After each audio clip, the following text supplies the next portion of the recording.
Welcome to my channel. My name is Jody Crabtree and this is my channel. Welcome. So while we're here, before we get started, if you could go ahead and hit subscribe and give me a thumbs up, I'd appreciate it. Let's dive in. Today I'm going to talk about what's better, making money or saving money. I personally think they're both great.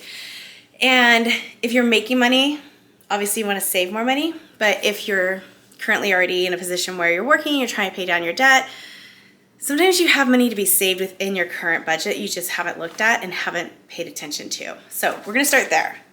Start with our savings and then we're going to move into making more money. So apologize if I look at my notes, but I got a lot to talk about today. So first, we're going to start with where can you save money?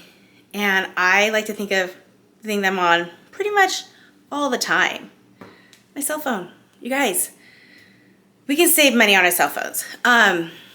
You can look at lowering the plan that you currently have. You can also look at changing vendors if you wanted to. I haven't yet.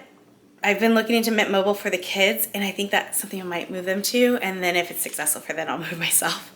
Test them first. But I've heard nothing but great things about Mint Mobile, and the cost is supposed to be fantastic in comparison to what I'm currently paying, which I'll be honest with you, it's like $200. It's ridiculous. And I think that I can definitely do better. So that's actually one of my goals this month in January is to change my cell coverage. The other thing is house insurance and car insurance.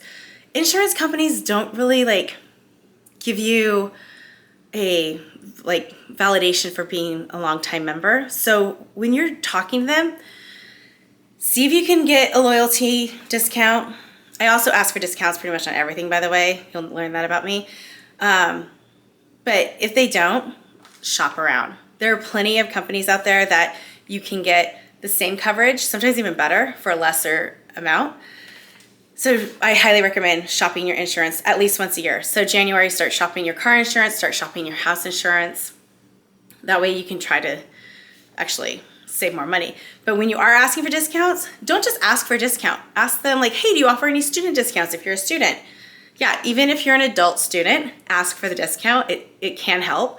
If you're military, if you're even a hospital worker, first line defense, like if you're an EMT or firefighter, ask if they offer any discounts. They may. The worst they can tell you is no, and just keep moving on if they do. But ask for the discount, is my opinion. Also, Wi-Fi. We all need it. We use it every day. I use it for this. I use it for work. I use it for just everything. It's our cell phone and Wi-Fi. They go hand in hand. So ask for a discount. Ask if they also have a loyalty program and see if you can maybe stay with the same carrier. If not, shop around. Cable and streaming services. You guys, that has gotten outrageous for cable. So I currently have a cable service and I think I'm just going to have to cancel it and move on to just doing streaming.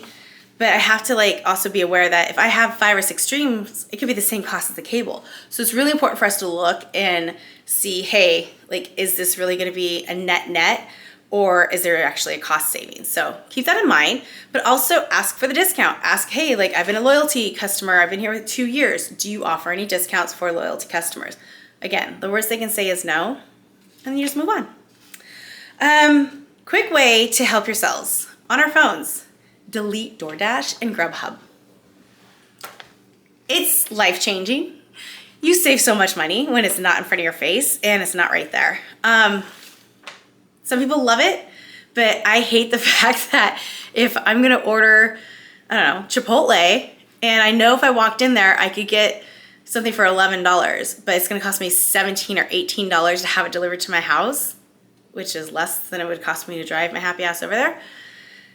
So that's my recommendation. Delete those 2 items, save yourself a lot of money and also some time. I know it's gonna cost you time by going, but it's gonna save you time long run. Also, subscription services. So earlier we talked about Fabletics, and that is a subscription service, right? So it just automatically hits my account every month. And that's great for the business. As a business owner, I think it's fabulous business model. As a consumer, it sucks because we just get used to it being taken out of our accounts. So if you aren't using it, lose it. Put it on pause or cancel it. If you need it, you can always go back, guys. There's nothing that says you can't go back, but do yourself a favor and save some money.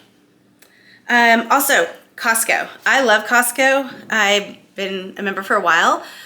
It pays for itself with the amount of toiletries and meats, but I also found that it's really helpful, especially if you're a single person, to share it with another single person. So you guys actually both get a savings versus having to go spend the money on buying the products at the regular stores. So something else to think about.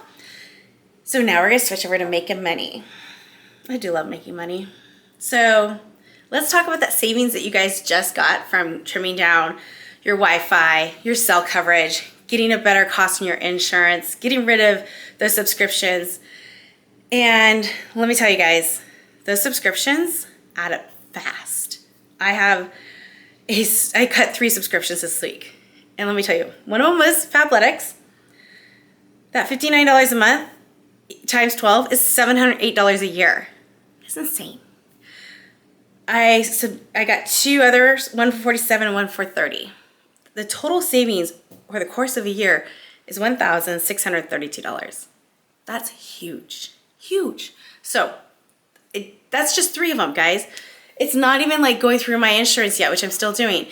So think about it. If you just cut a couple of them, and they may not be as large as that, that's okay. Every little bit helps. But in this case, that's $1,600. I can put that to a number of uses. I could put that just in savings. I can put that towards my house payment. You name it. There's a number of ways to save that money and make it work better for me than putting it into those businesses. Now, let's make you some money. What I'd like you guys to consider is, what are you good at? Are you an insane baker? Great cook? Do you love to meal prep? What if you started meal prepping for others? You're gonna do it for yourself. Why not find out what your circle of friends is doing and start offering those services? You can start making money that way, building up that side hustle, and then use that money to help pay down your debt. Let's also talk about dog walking. I love my dogs.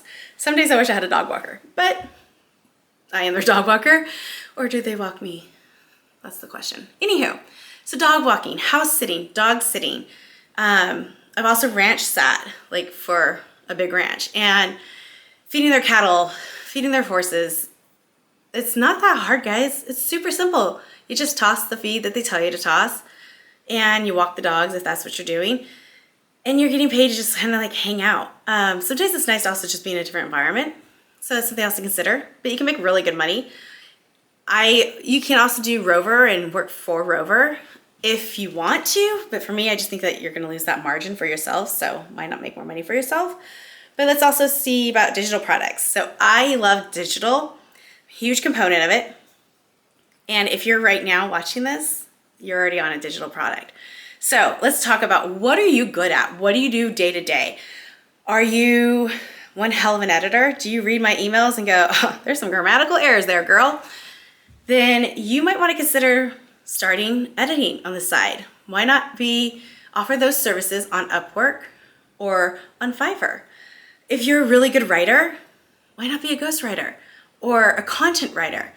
Oh my God, like if you are gonna write a bio for somebody for their YouTube, but even for their Tinder profile, their Bumble profile, Hinge, what else is there? Match, all of those profiles. I know from my own personal experience, like I hate trying to write a bio, but if I had somebody who knew how to do it and was great at it, I'd be happy to pay them to do that for me, write my bio for me. I can write it for somebody else, but I can't do it for myself. So if that's you, consider that as a side hustle. But consider what you do during the day and how you can take your strengths and make them into a financial stream of income. Because there's so much money to be made and people are looking for help on saving time. So if you're able to offer them a service to help minimize the time that they have to spend doing something, there's a moneymaker for you right there. But take that money and invest it in yourself. That could be by courses, going and getting new books to help, whatever it might be. If you want to find out about taxes, if you want to find about more financial literacy, there's so many ways to help yourself grow. So take the savings and invest in yourself. either by putting in your high yield savings account, because you know your girl here loves her high yield savings accounts, but also really just focus on yourself and invest. As you're paying down that debt, remember, that is an investment in you. You're investing in yourself there. That is not something that's just going away. You're investing in yourself. You're reminding yourself that you can do the hard things by paying off the debt, by being consistent. You got this and you can do more. So I'm gonna leave you with this. We're gonna work on our savings, trimming the fat out of our current budget, and then we're also gonna work on building out more money streams. So let's check back in about 3 months. I'd love to hear from you guys on what you're doing right now to save, but also what you're doing to build more income streams to support yourself. And I will give you guys an update in 3 months on where I'm at and what I'm saving and where I'm at on my money streams. All right, have a great night. Talk to you soon.